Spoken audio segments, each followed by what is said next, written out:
Mayong hapon, Negros. Ini ang Digicast Negros X. Ang nagapangunang nga napulo ka mga balita sa isla sang Negros ang amo ni kadulong sa inyo. Updin ninyo kami via Facebook, YouTube, kag sa amon nga website www.digicastnegros.com. Kag sarama kami malantaw sa Kikat Channel 11 sa Kabangkalan City, Himamaylan City, kag Banwasang Ilog. Kaagyari na ang top 10 nga mga balita sa Negros subong nga adlaw.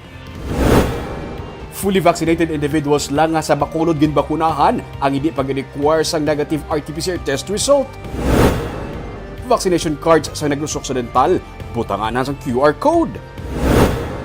Sa Sagay City, kilala nga St. Vincent Ferrer Parish Church sa Barangay Vito, nasunog. Reclamation project sa Dumaguete City, ginprotestahan. Kag sa Good Vibes, tumandok sang La Carlota City, amat-amat na karon kakakilala sa music industry sang Japan. Inatanan sa Digicast Negros X.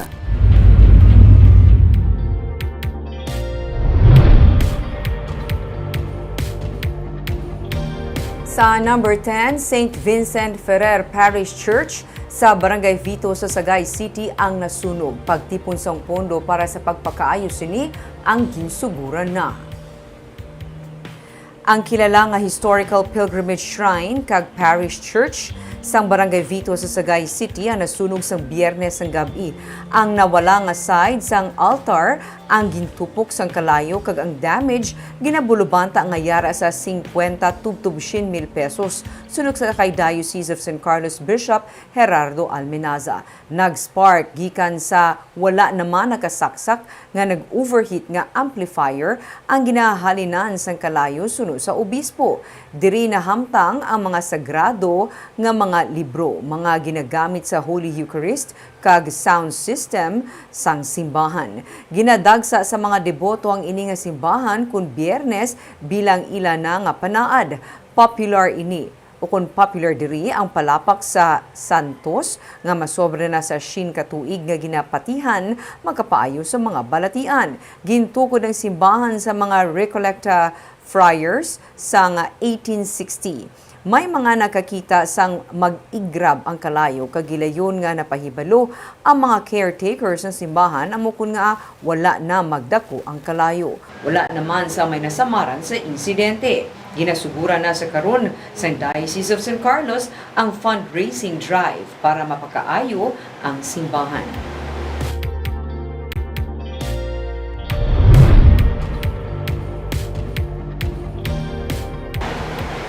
Sa number 9, reclamation project nga ginaplano para himo na Dumaguete City bilang isa ka smart city, ginprotestahan. Nagpagawa sa litrato sa nagdigad nga semana ang Dumaguete City PIO angot sa mga initsura sa syudad sa Dumaguete sa ginapropose karon nga 174 hectare reclamation project. Pagi sa private sector partnership nga mag-develop sa syudad bilang isa ka smart city. Kabahin sa development project amo ang nagalakip sa coastal water treatment, lakip ng pagbutang sa esplanade, modern ferry boats, mga sports facility, malls kag business hubs sa shoreline sa Dumaguete. Ginatan-aw nga matapos ang land development nga nagabalor sang 23 bilyones pesos sa 3 ka tuig. Pero may grupo naman nga nagapamalabag sa sining nga proyekto sa syudad. Kahapon, nagpatigayon ang nagkanila ng mga grupo kag concerned citizens sa petition signing kag protest rally batok sa reclamation project bangod sa mga epekto sini sa marine life pati na sa panagabuhian sa pila ka mga residente sa syudad. Ang student body sang Institute of Environmental and Marine Sciences sang Silliman University ang nagpagawa man sa statement angot sa ilang nga pagpamalabag. Subunga adlaw natala na ang pagporma sang joint venture agreement sa tunga sang Dumaguete City LGU kag Quezon City-based company nga mo ang in charge sa development project sa coastal area sa Dumaguete.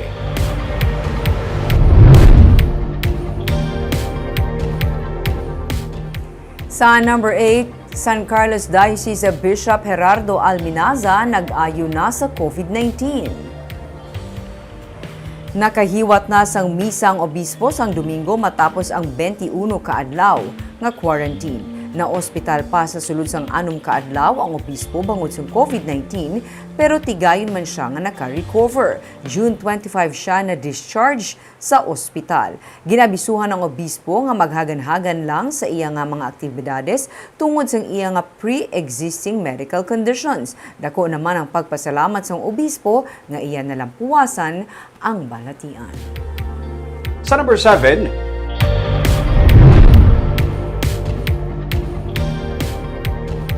Visionary businessman nga si Attorney Simplicio Sami Palangka nagtaliwan sa edad nga 28, apat ka adlaw matapos man magtaliwan ang yasini nga manghod.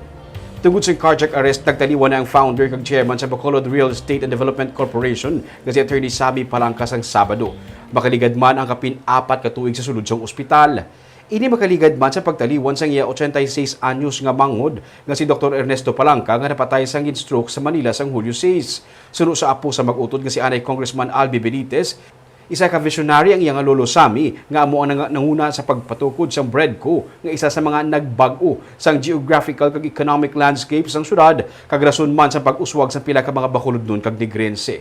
Ginpangunahan naman sang iya lolo Esto ang pagtukod sang drug rehab center sa syudad sang Victorias. Sunod naman kay 3rd District Congressman Francisco Kiko Benitez, ang kaalam kag kaalwan sang ilang mga nagtaliwan nga mga tiyo ang naghatag man sang inspirasyon sa kadam-an.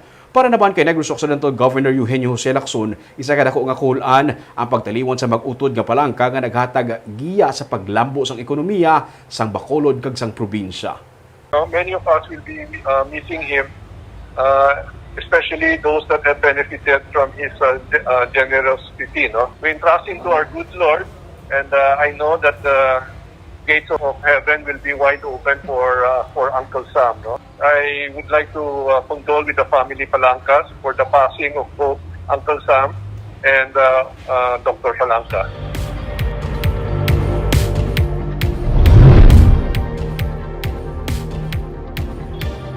Sa number 6, duha ka bodyguard patay matapos magtiruhay sa isa ka videokehan sa isa ka resort sa Sipalay City. Pareho nga napatay ang bodyguard sa isa ka businessman matapos magtiruhay sang Sabado sa isa ka resort sa Barangay 4 sa Sipalay City kung sa diin sila nagapatigayon sang ilang nga team building.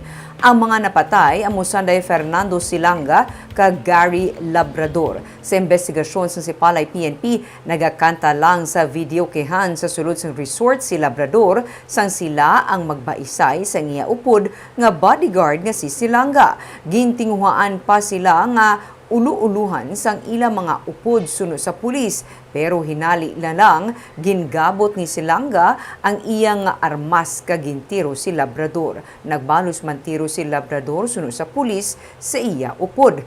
Pareho nga nakainom ang duha suno sa pulis. Ginpahayag man sang pulis nga ila ginistorya ang mga kaupod sa mga napatay kag indi man ila masiling kun bala may hindi pag-intsindihanay ang duha ka gwardya.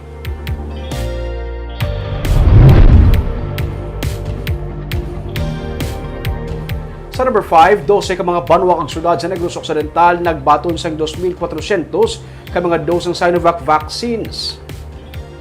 Sunod kay Provincial Administrator Efrando Diaz, padayon ang rollout sa bakuna kag nagahulat pa ang probinsya kung may mag-aabot naman nga bakuna gikan sa national government. Pero damlag pa, ginsiling na sa DOH nga kada duha ka semana may mag-aabot nga supply. Sa July 1 to 8 nga report sa probinsya, 21,388 ang pangdulo nga bakuna kag 19,645 diri o kun 92% ang na-utilize. Sunod sa kay Diaz, nagkalain-lain naman ang demands para sa bakuna sa kada LGU. Ang mga ginagkabig economic centers ay may mga dako nga demand. Kung nag-zero man ang Castellana sa among report, inatungod nga ang rollout sa Banwa July 9 kag ang report tubtob lamang sa July 8. We cannot treat all LGUs the same. Otherwise, mapundol ang itong vaccine ta sa iban nga wala sa may mausar. Okay? So where the demands are, dito ta subong nahatag. As long as they complete their request, makadugang sila sa vaccines. No? So today, Escalante even has 200 vials ang distribute. Si Mayor Yap na nawag pagin nga for tomorrow, he wants additional 300. So sige, basta usually ang Escalante finishes their quota.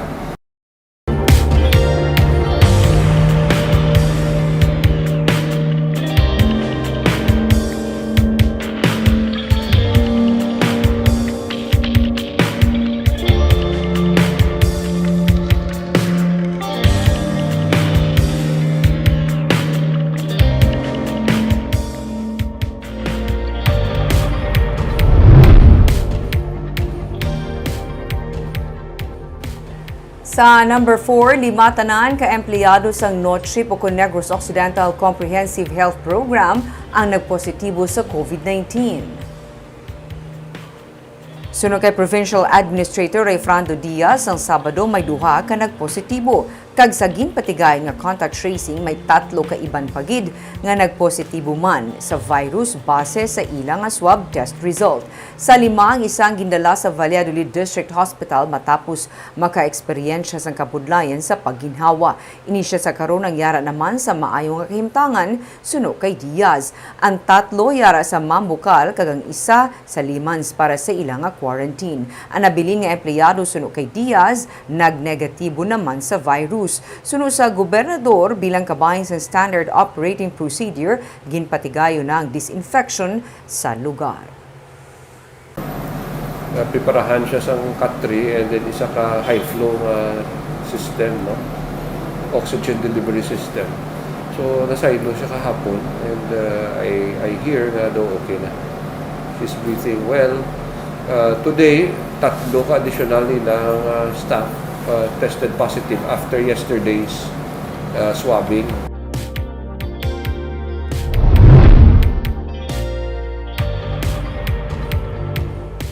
Sa number 3, Negros Oriental kag Bugos nga Central Visayas nayara na sa idalom sang third wave sang COVID-19 infection.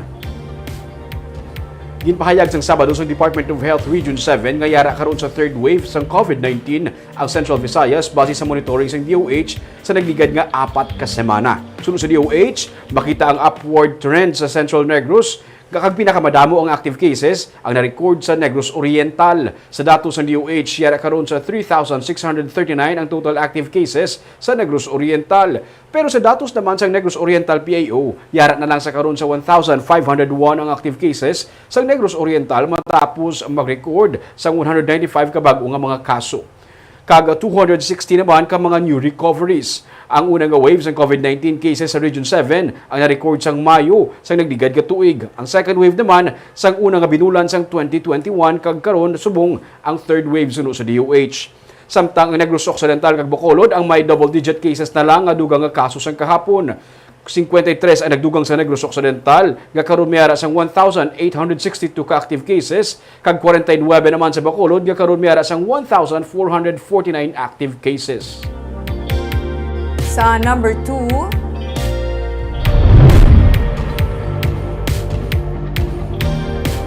Negros Occidental ang magasugod na pagwas ang QR codes para sa mga fully vaccinated individuals sa probinsya.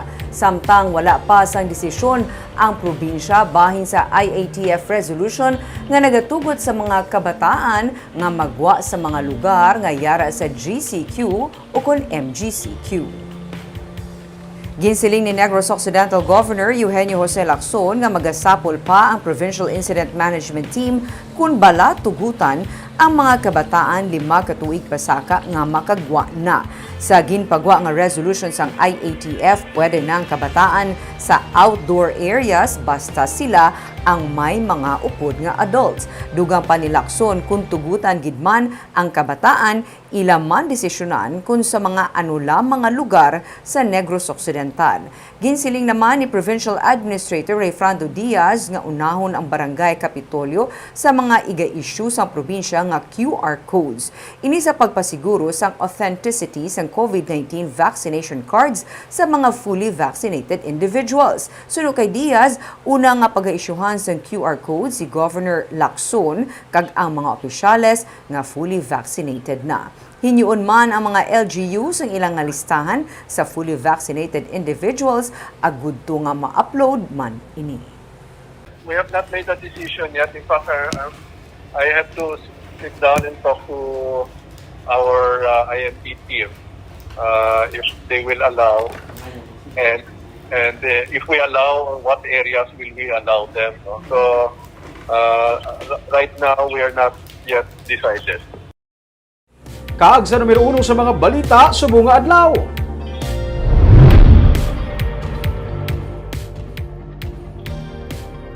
Mga fully vaccinated individuals ang hindi na pag-require sa Bacolod Emergency Operation Center sang negative test para sa RT-PCR test. Inakong, dari sila sa Bacolod ginbakunahan. Yaring report ni Nico Delfin.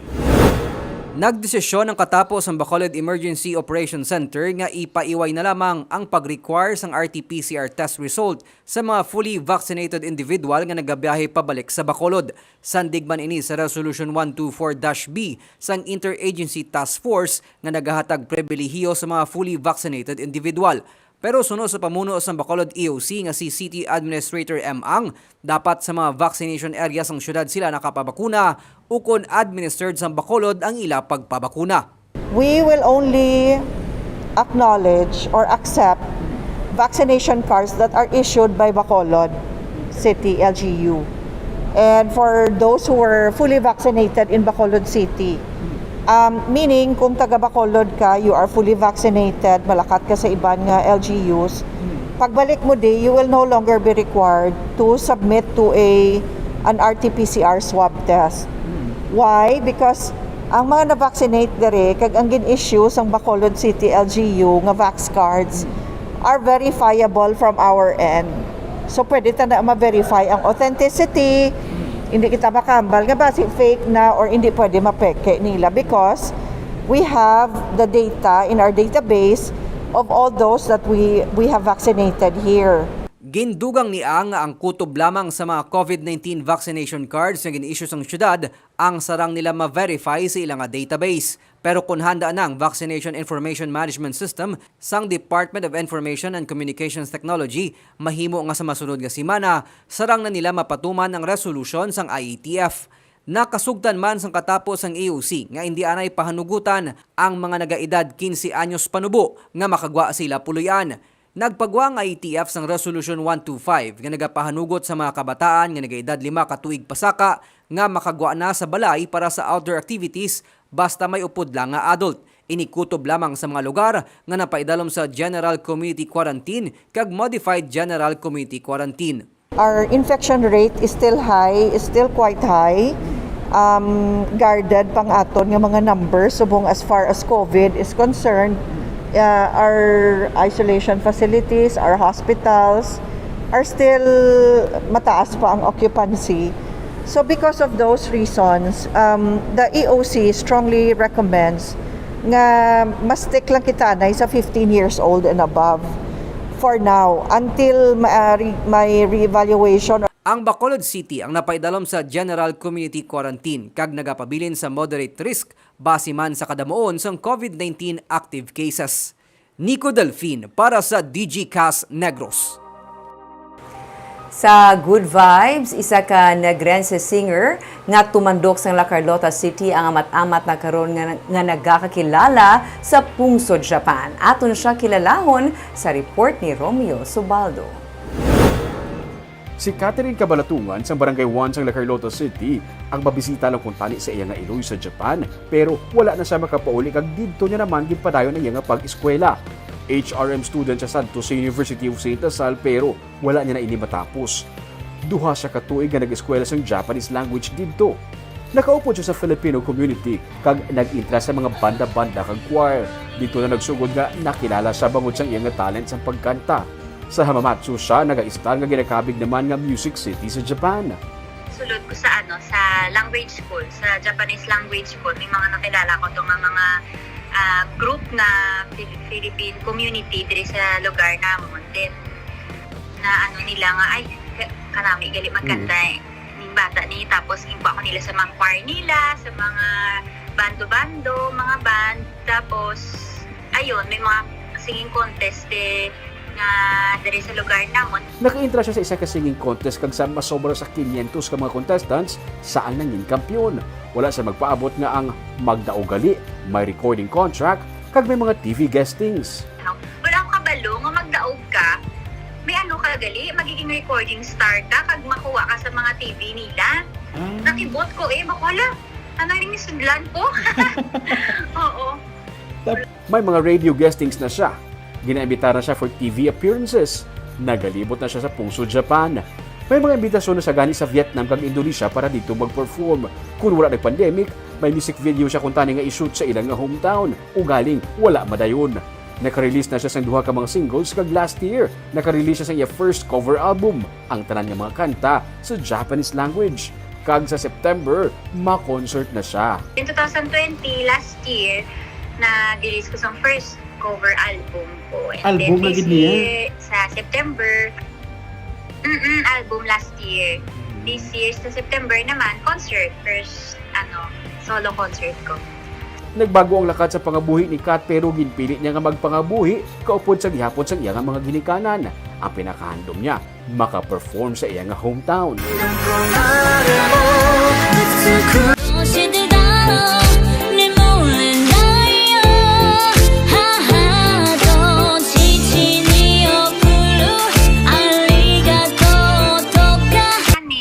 Hindi lang sa Japan, didaraman sa Pilipinas, makilala man ko. And, syempre, makakantagit sa hometown ko, daraman sa La Carlota or sa Bacolod. Ganon, maka-concert man, dara. Grabe ba na iya, Barb, storya, Barb, no? Nang mabakasyon na sa tani sa Japan para mag-apas kay mama niya. Wala na siya kapauli dito siya nag-stay. Hasta naka-enter siya singing contest. Subong, kamatama na siya kilala sa music industry sa Japan. Wow, that's so nice. Ano, Ming, nang usually bilang mga singing talent sa Hereditary, si mama yung guro namin na magkanta. Siguro. Barb, mo to kita ko sa mga videos nila. Sa kanta si mama niya. Kag, Barb, ang iya, balang gina-produce nga album. Album niya na. Japanese yung songs. Grabe. Domining ka, kuha na sa fluent siya sa language. Na-embrace yan Ruming ang culture, kag ang syempre, bugal siya yapon sang aton nga. Mungkin na importante, bugal gid siya sang Negros. Kaaga mo yan itong mga balita sa Negros, subong adlaw. Kay man sa panahon karon importante nga may ihibalo ka sa nagakatabo sa imo nga palibot. Pero dapat balanse kag eksakto ang mga impormasyon. Padayon kami nga magapangalagad sa Negrosanon. Ako si Barbara Mijares. Tugtog sa buwas ako naman si Romeo Subaldong Mayong Hapon.